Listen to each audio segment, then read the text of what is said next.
Anamika chapter 13. Priyanka మాటలు విన్న విమల్ గారు ప్రియాంక చెంప మీద గట్టిగా కొట్టారు. ప్రియాంక ఆశ్చర్యంగా విమల్ గారిని చూసింది. అసలు చిన్నతనంలోనే నిన్ను ఇలా కొట్టి ఉంటే ఇలా తయారయ్యేదానివి కాదు, నువ్వు ప్రేమించే వాళ్ళని ఇలా విడదీసేదానివి కాదు అని కోపంగా తనతో అని యశ్వంత్ వైపు చూస్తూ, సారీ యశ్వంత్, నా కూతురు ఇంత పని చేస్తుందని నేను అనుకోలేదు. తను నిన్ను ప్రేమిస్తుందని అనుకున్నాను. నువ్వు ఆమెను మారుస్తావని నా మనసులో ఎక్కడో ఒక చిన్న ఆశ, కానీ తను ఇలా చేస్తుందని నేను అనుకోలేదు.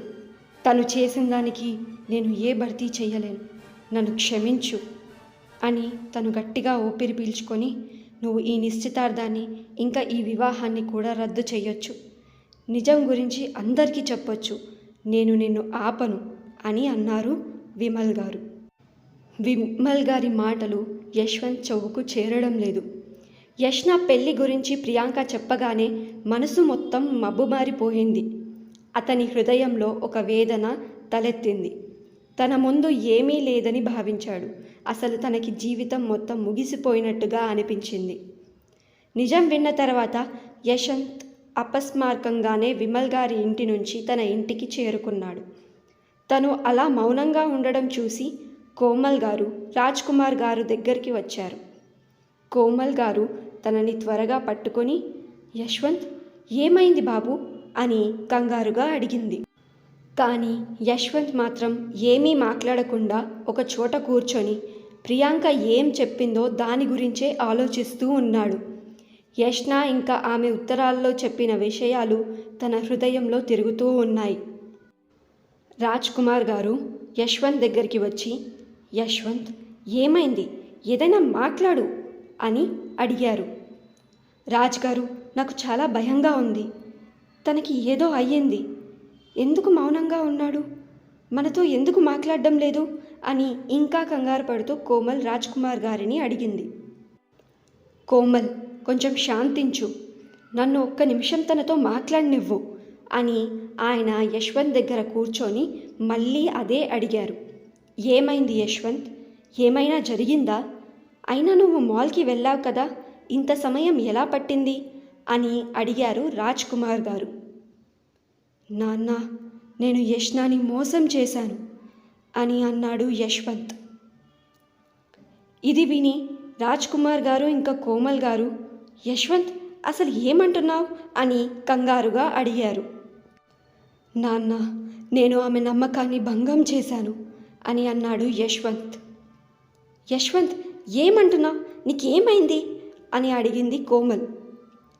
అమ్మా, నేను పెళ్లి చేసుకోబోతున్న అమ్మాయి, నాకు రేపు నిశ్చితార్థం జరిగిపోతున్న అమ్మాయి యష్న కాదు, ఆమె ఒక్క మోసగత్తె అని అన్నాడు యశ్వంత్. కోమల్ ఇంకా రాజ్ కుమార్ ఇద్దరు ఏంటి అని ఆశ్చర్యంగా అడిగారు. యశ్వంత్ వాళ్లకు మొత్తం నిజం చెప్పేశాడు. అంతా విన్నాక వాళ్ళు ఇద్దరూ ఇంకా ఎక్కువ షాక్ అయిపోయారు. అసలైన యష్నకి కూడా పెళ్ళైపోయిందన్న వార్త వినగానే యశ్వంత్కి చాలా బాధ కలిగింది.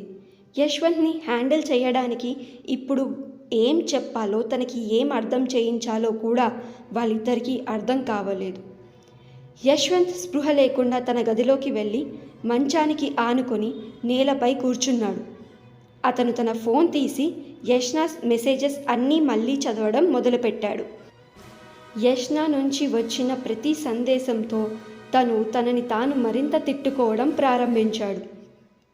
యశ్వంత్ తనలో తాను, నేనెలా ఇంత తెలివి తక్కువ పని చేశాను, యష్న, నేను నిన్ను ఎలా గుర్తుపట్టలేకపోయాను, మన మధ్యలో మూడో వ్యక్తిని ఎలా తీసుకొచ్చాను, నిన్ను నా నుండి దూరం ఎందుకు చేసుకున్నాను అని బాధపడుతూ ఉన్నాడు. యశ్వంత్ ఏదో అనుకొని ఎవరికో ఫోన్ చేశాడు. అవతల వైపు నుండి, ఏమైంది కొత్త పెళ్లి కొడుకు గారు, ఈ సమయంలో నాకు ఫోన్ చేశారేంటి అని ఒక మేల్ వాయిస్ వచ్చింది. నిన్ను నువ్వు నా స్నేహితుడని ఎలా అనుకుంటున్నావు, ప్రియాంకకి నా ఫోన్లోని మెసేజెస్, ఆ ఉత్తరాలు అన్నీ ఇచ్చింది నువ్వే కదా, ఎందుకు ఇలా చేశావు అని ఉద్వేగంతో అడిగాడు యశ్వంత్.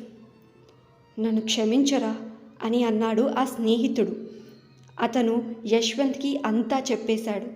తను నాకు ఉద్యోగంలో సహాయం చేస్తానని చెప్పిందిరా, అందుకే అని ఆ స్నేహితుడు అనబోతుంటే, అలా చెప్పగానే నువ్వు అమ్ముడుపోయావా అని కోపంగా అడిగాడు యశ్వంత్. అది కాదురా యశ్వంత్, నా మాట విను అని ఆ స్నేహితుడు అనేలోపే యశ్వంత్ తన మాట వినకుండా ఫోన్ కట్ చేసేశాడు. తన గదిలో కూర్చొని యష్నా కోసం బాధపడుతూ తనని తాను తిట్టుకుంటూ ఆ గదిలోనే ఉండిపోయాడు. సమయం మెల్లగా గడుస్తున్న కొద్దీ అందరూ తమ జీవితాల్లోకి వెళ్ళాలని ప్రయత్నిస్తూ ఉన్నారు. కానీ యశ్వంత్ మాత్రం తనని తాను తిట్టుకుంటూ ఉన్నాడు. తన ఉద్యోగానికి కూడా రాజీనామా చేసేశాడు. ఇక ఆ ఆఫీస్కు వెళ్ళాలని కూడా అనుకోలేదు. ఒకరోజు విమల్ గారు యశ్వంత్ ఇంటికి వచ్చి అతనితో మాట్లాడడానికి యశ్వంత్ దగ్గరికి వెళ్ళాడు.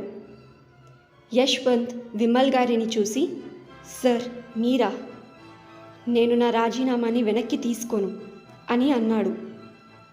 నేను ఇక్కడికి నిన్ను ఆఫీస్కి తిరిగి తీసుకెళ్ళడానికి రాలేదు యశ్వంత్. ముందుగా నా కూతురు తరపున నేను నీకు క్షమాపణ చెప్పాలనుకుంటున్నాను అని అన్నారు విమల్ గారు. ఇందులో మీ తప్పేమీ లేదు సార్ అని అన్నాడు యశ్వంత్. తప్పు ఉంది యశ్వంత్, నా కూతురికి చాలా తప్పు పాఠం నేర్పించాను. డబ్బు ఉన్న గర్వకారణం వల్ల ప్రేమ లాంటి అందమైన ఒక సంబంధాన్ని వ్యాపారంగా మార్చేసింది నా కూతురు అని కొంచెం బాధగా ఇంకొంచెం కోపంగా అన్నారు విమల్ గారు.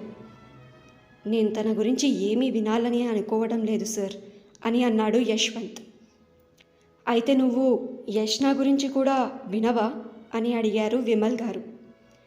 యష్నానా అని యశ్వంత్ ఆశ్చర్యంగా అడిగాడు.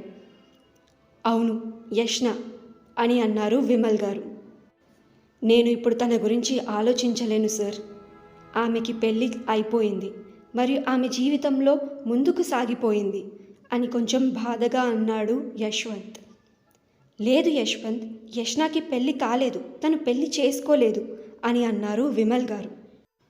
ఇది వినగానే యశ్వంత్ ఇంకా ఆశ్చర్యపోయి, ఏంటి, మీకు ఈ విషయం ఎలా తెలుసు అని విమల్ గారిని అడిగారు. దయచేసి ఒకసారి లోపలికి వస్తారా అని విమల్ గారు త్రివేది గారిని లోపలికి రమ్మన్నారు. ప్లీజ్ ఒకసారి యశ్వంత్కి జరిగిందేంటో మొత్తం చెప్పండి అని అన్నారు విమల్ గారు. యశ్వంత్ అతన్ని చూసి, అంకుల్ మీరా అని అడిగాడు. త్రివేది గారు, అవును బాబు, ఆయన చెప్పింది నిజమే, యష్నాకి ఇంకా పెళ్ళి కాలేదు అని అన్నారు. నా కూతురు చేసిన దానికి నేను పశ్చాత్తాపం చేసుకోవాలని అనుకున్నాను. అందుకే యష్నా గురించి తెలుసుకోవడానికి ప్రయత్నించాను. వారికి ఇక్కడ అనాథ శరణాలయం ఉందని తెలుసుకోవడం, అక్కడికి వెళ్ళి వారిని కలుసుకొని యష్నా గురించి ఎంతా తెలుసుకున్నాను అని అన్నారు విమల్ గారు. నాకు తెలిసినంత వరకు యష్నాకు పెళ్ళి కాలేదు. బద్రీనాథ్ సార్ విల్ ప్రకారం యష్నా పెళ్ళి జరిగి ఉంటే ఈ అనాథాశ్రమం యష్నా పేరు మీద ఉండేది. కానీ ఇప్పటికీ ఈ అనాథాశ్రమం సార్ పేరు మీదే ఉంది. అంటే తనకి ఇంకా పెళ్ళి కాలేదు బాబు అని అన్నారు త్రివేది గారు.